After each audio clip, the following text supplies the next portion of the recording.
Good afternoon, all. CamelbackTrading.org coming to you this Wednesday afternoon, January 22nd. We're looking at window traders' market profile of the ES and the NQ. So, nice day again for the bulls as they control the day, the entire day. We gapped higher in ES and NQ. We held the gaps. Basically, NQ was an open and drive up, right?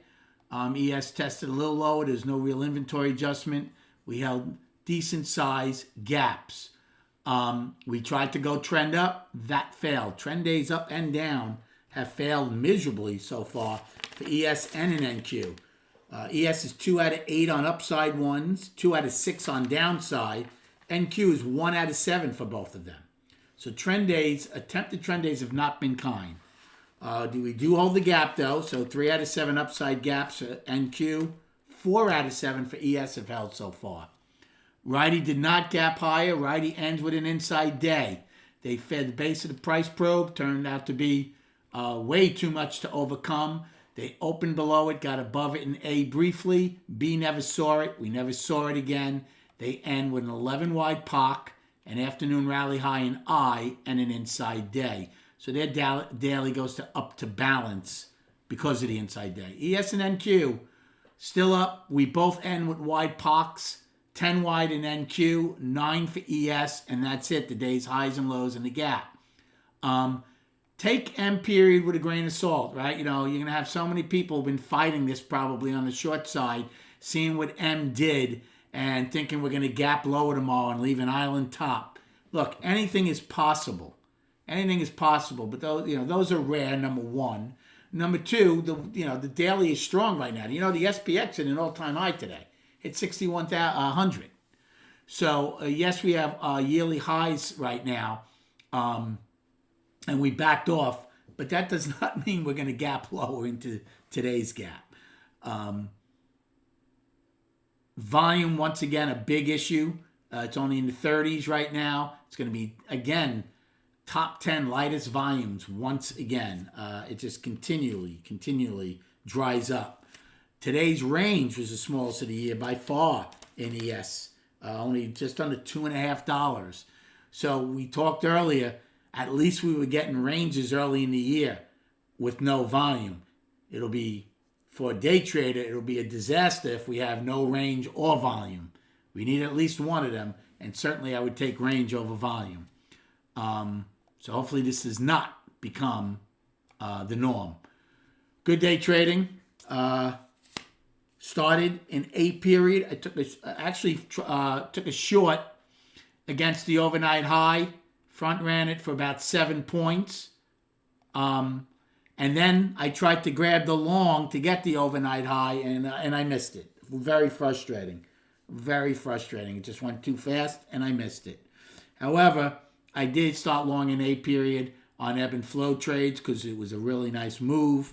And on the turnover at 9:45, it popped up. So A period still turned out to be a good time frame for me, even though I missed one of my staple trades, which is the overnight. I took a loss in B period when I took a long thinking we'd pop A's high sooner rather than later. Didn't, came in, took it off for a loss. However, I did get it the second time she went up to take back that loss and more when we got above A and some ebb and flow trades. So it was a good IB for me. C period was not easy, and they didn't take it out by a lot initially, but did well on a long also to take out the IB high.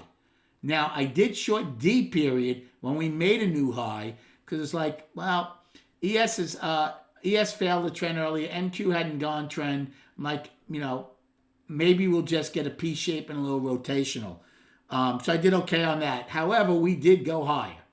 We did obviously went higher in E. And to that end, I longed ES in D period to get the IB high. And then my only other two trades were looking for pullbacks, one in G, one in H, and they both paid. Took a small long in G when it filled one set of single prints in NQ and held right above the other one, which paid. And then in H when she pulled back, took another long that I got paid on. And that was it. So it was a good day overall. NQ's range wasn't bad. NQ's range was $4.50. ES, though, like I said, being 2.5 was really not acceptable. Very, very small. So hopefully that's not going to continue. As far as destinations go, and one thing to note while I'm switching over, Trump, I think, is speaking tomorrow at 11 a.m. Okay? Now, if you were not trading during his first 4 years of as president, his tweets created a lot of havoc in the market. So, strongly advised, being aware at all times, number one, when he's talking, and number two, he comes out with tweets at times that are unexpected. So make sure you have your stops in. All right, now, we have 7 trading days left in this month. The market's rallied pretty good, okay? So here's a question. Can we potentially take out the all-time high in ES and SPY and have a potential outside month up in the next 7 days? Remains to be seen. Now, don't forget, you have the Fed next week. So that might have a lot to say on the market. But for now, it is a firm 3-month balance. The weekly is also balanced. Okay? I would encompass 1, 2, 3, 4, 5, 6, 7, 8. I'd encompass the last basically 8 weeks as my balance on the weekly. Okay? So the 2 longer time frames are still searching for MGI. The daily's up. Now remember, I said if we get the 18th high, that's the one I really want to get and start getting acceptance over. Now, SPY got it. ES did not. ES missed it by a little bit over $1. But the bottom line is, look how small this range is, and the volume's horrible, but we are one time framing up for 6 days.